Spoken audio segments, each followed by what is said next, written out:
అందరికీ నమస్కారం.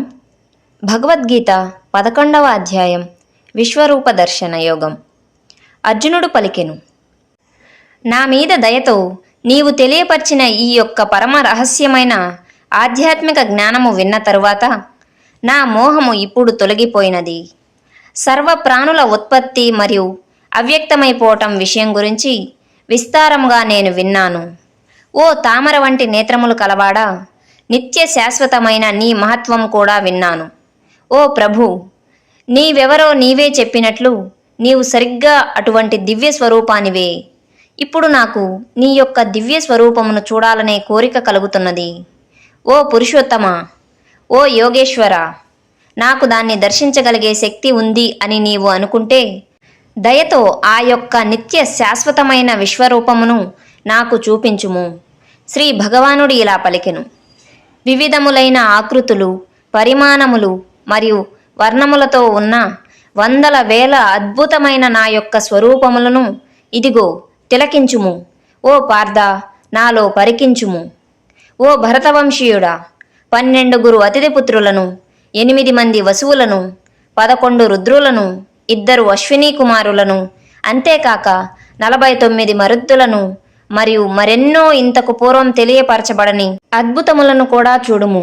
ఒక్కచోటే కూడి ఉన్న సమస్త చరాచరములను కలిగి ఉన్న జగత్తును నా విశ్వరూపం యందే దర్శించుము.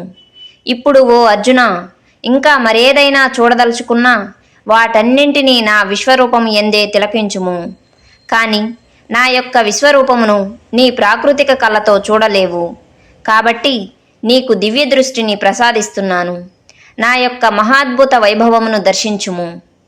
సంజయుడు పలికెను, ఓ మహారాజా, ఇట్లు పలికిన పిదప ఆ యోగేశ్వరుడైన శ్రీకృష్ణుడు తన యొక్క దివ్యమైన మరియు వైభవోపేతమైన రూపమును అర్జునునికి చూపెను. ఆ యొక్క విశ్వరూపములో అర్జునుడు అనంతమైన ముఖములు మరియు కళ్ళను దర్శించాడు. అవి ఎన్నెన్నో దివ్యమైన ఆభరణములను మరియు అనేక రకాల దివ్య ఆయుధములను కలిగి ఉన్నాయి. ఆ స్వరూపము తన శరీరముపై అనేక మాలలను కలిగి ఉంది మరియు దివ్య సుగంధ పరిమళ పూరితమై గుబాలిస్తున్నది. మహాద్భుతమైన అనంతమైన ఈశ్వరునిగా సర్వత్రా తన ముఖముతో తనను తాను వ్యక్తపరుచుకున్నాడు. ఆకాశములో 1000 మంది సూర్యులు ఒకే సమయంలో ప్రకాశించినా ఆ మహోన్నత రూపం యొక్క తేజస్సుకు సాటి రావు. అక్కడ ఆ దేవదేవుని శరీరము యందు సమస్త బ్రహ్మాండములన్నీ ఒకే చోట ఉన్నట్టు అర్జునుడు దర్శించాడు. అప్పుడు పరమాశ్చర్యమునకు లోనై రోమములు నెక్కబొడుచుకున్నవాడైన అర్జునుడు చేతులను జోడించి తలవంచి నమస్కరిస్తూ భగవంతుణ్ణి ఈ విధంగా స్తుతించాడు, ఓ శ్రీకృష్ణ, నీ దేహము యందు నేను సకల దేవతలను, ఎన్నెన్నో ప్రాణికోటి సమూహములను దర్శిస్తున్నాను. కమలము యందు కూర్చుని ఉన్న బ్రహ్మదేవుడిని, శివుడిని, అందరు ఋషులను మరియు దివ్య సర్పములను చూస్తున్నాను.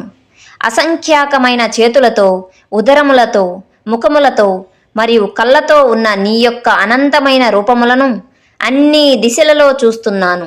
ఓ విశ్వేశ్వర, విశ్వమే నీ యొక్క స్వరూపముగా కలవాడా, నీ యందు ఎటువంటి ఆది మధ్యాంతరములు చూడలేకున్నాను. కిరీటముతో చక్ర గదాయుధములతో కలిగి సర్వత్రా ప్రకాశిస్తున్న నీ యొక్క ఆశ్చర్యచకిత స్వరూపమును దర్శిస్తున్నాను. సూర్యునిలా అన్ని దిశలలో అగ్నిని విరజిమ్ముతున్న నీ తేజస్సుచే నిన్ను చూడటానికి కష్టతరముగా ఉన్నది. నీవే అనస్వరమైన పరమేశ్వరుడవు అని వేదములచే ప్రతిపాదించబడిన పరమసత్యము అని తెలుసుకున్నాను. నీవే సమస్త సృష్టికి ఆధారము. నీవే సనాతన ధర్మమునకు నిత్య రక్షకుడవు. నీవే నిత్య శాశ్వతమైన సర్వోత్కృష్టమైన భగవంతుడవు. నీవే ఆది మధ్య అంతము లేనివాడవు. నీ శక్తి అపరిమితమైనది. నీకు అనంతమైన బాహువులు కలవు. సూర్యచంద్రులు నీ నేత్రములు వంటివి మరియు అగ్ని నీ నోరు వంటిది. సమస్త సృష్టిని నీ తేజస్సుచే వెచ్చగా ఉత్తేజపరుస్తున్నటువంటి నిన్ను నేను దర్శిస్తున్నాను.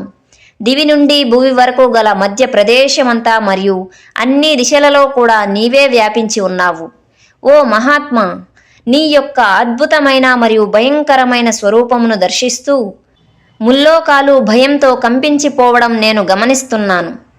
దేవతలందరూ నీలో ప్రవేశిస్తూ నీ యొక్క ఆశ్రయం కోరుతున్నారు. కొందరు భీతులై చేతులు జోడించి నిన్ను కీర్తిస్తున్నారు. మహర్షులు, సిద్ధులు మంగళకరమైన స్తోత్రములతో, కీర్తనలతో నిన్ను స్తుతిస్తున్నారు. రుద్రులు, ఆదిత్యులు, వసువులు, సాధ్యులు, విశ్వదేవతలు, అశ్వినీ కుమారులు, మరుత్తులు, పితరులు, గంధర్వులు, యక్షులు, అసురులు మరియు సిద్ధులందరూ కూడా సంభ్రమాశ్చర్యములతో నిన్నే తిలకిస్తున్నారు. ఓ మహాప్రభు, ఎన్నెన్నో నోర్లు, కళ్ళు, చేతులు, ఊరువులు, కాళ్ళు, ఉదరములు మరియు భయంకరమైన కళ్ళతో ఉన్న నీ మహాద్భుతమైన స్వరూపము పట్ల పూజ్య భావంతో సమస్త లోకములు మరియు నేను కూడా భయకంపితులమై ఉన్నాము.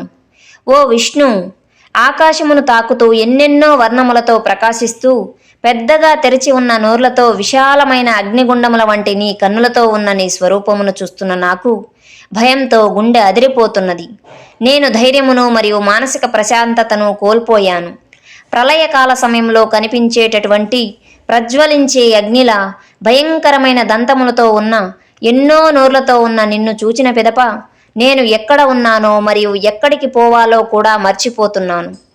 ఓ దేవదేవా, నీవే జగత్తుకి ఆశ్రయము. దయచేసి నా మీద కృపచూపుము. ధృతరాష్ట్రుడి కుమారులందరూ వారి సహచర రాజులతో సహా భీష్ముడు, ద్రోణాచార్యుడు, కర్ణుడు ఇంకా మన పక్షమున ఉన్న యోధులు కూడా తలకిందులుగా నీ భయంకరమైన నోర్లలోకి త్వరితగతిన ప్రవేశిస్తున్నారు. కొందరి తలలు నీ భీకరమైన పళ్ళ మధ్యలో చితికిపోయినట్టు నేను చూస్తున్నాను. ఎన్నో నదుల నీటి తరంగాలు సముద్రంలోనికి వేగంగా పారుతూ వచ్చి కలిసిపోయినట్టుగా ఈ గొప్ప గొప్ప యోధులందరూ కూడా నీ ప్రజ్వలించే నోర్లలోనికి ప్రవేశిస్తున్నారు. అగ్గి పురుగులు ఎలాగైతే అత్యంత వేగంతో వచ్చి మంటలో పడి నాశనమైపోతాయో ఈ యొక్క సైన్యములు కూడా నీ నోర్లలోనికి ప్రవేశిస్తున్నారు. నీ యొక్క భయంకరమైన నాలుకతో అన్ని దిక్కుల ఎన్నెన్నో ప్రాణులను నీ యొక్క ప్రజ్వలిత నోర్లతో వారిని కబలించి వేస్తున్నావు. హే విష్ణు, నీవు సమస్త జగత్తును నీ యొక్క భయంకరమైన సర్వవ్యాప్తమైన తేజోకిరణాలతో తపింపచేయుచున్నావు. నీవెవరో తెలియజేయము. ఓ భయంకర రూపం కలవాడా, ఓ దేవదేవా, నీ ముందు ప్రణమిల్లుతున్నాను. దయచేసి నాపై కృప చూపుము. సమస్త సృష్టికి ముందే ఉన్న నీ గురించి నీవెవరో తెలుసుకోకోరుతున్నాను. ఎందుకంటే నీ స్వభావం మరియు వ్యవహారమును నేను అర్థం చేసుకోలేకున్నాను. శ్రీ భగవానుడు ఇలా పలికెను. నేనే మహాకాలమును, సమస్త లోకములో సర్వనాశనము చేసే మూల కారణమును. నీ యొక్క ప్రమేయం లేకున్నను ప్రతిపక్షమున నిలిచి ఉన్న యోధులు ఎవ్వరూ మిగలరు. కాబట్టి ఓ సవ్యసాచి, లెమ్ము, కీర్తిని పొందుము, శత్రువులను జయించుము మరియు సర్వ సంపదలతో ఉన్న సామ్రాజ్యమును అనుభవించుము. ఈ యోధులు ఇంతకు పూర్వమే నాచే సంహరింపబడి ఉన్నారు. కేవలం నా పనిలో ఒక పనిముట్టుగా నీవు ఉండగలవు. ద్రోణాచార్యుడు, భీష్ముడు, జయద్రథ, కర్ణుడు ఇంకా ఇతర వీర యోధులు అందరూ నాచే ఇప్పటికే సంహరింపబడ్డారు. కాబట్టి వ్యాకుల పడకుండా వారిని అంతం చేయుము. కేవలం పోరాడుము. నీవు ఈ యుద్ధములో శత్రువులపై విజయం సాధిస్తావు. సంజయుడు పలికెను. కేశవుడు పలికిన మాటలు విన్న తరువాత అర్జునుడు భీతితో వణికిపోయాడు. చేతులు జోడించి శ్రీకృష్ణుని ఎదుట వంగి నమస్కరించి భయము ఆవహించిన వాడై గద్గద స్వరంతో ఇలా పలికెను. ఇంద్రియములకు అధిపతి అయిన హే హృషికేశ, సమస్త జగత్తు నిన్ను కీర్తించుచు ఆనందహర్షములతో ఉన్నది మరియు నీ పట్ల ప్రేమతో నిండిపోయినది. ఇది సముచితమే. రాక్షసులు భయంతో భీతిల్లి నీ నుంచి దూరంగా అన్ని దిక్కులలో పారిపోతున్నారు మరియు ఎంతోమంది సిద్ధగణములు నీకు ప్రణమిల్లుతున్నారు. ఓ మహాత్మా, మూల సృష్టికర్త అయిన బ్రహ్మదేవుడి కంటే ఉన్నతమైన వాడు కూడా నీ ముందు ఎందుకు ప్రణమిల్లకూడదు?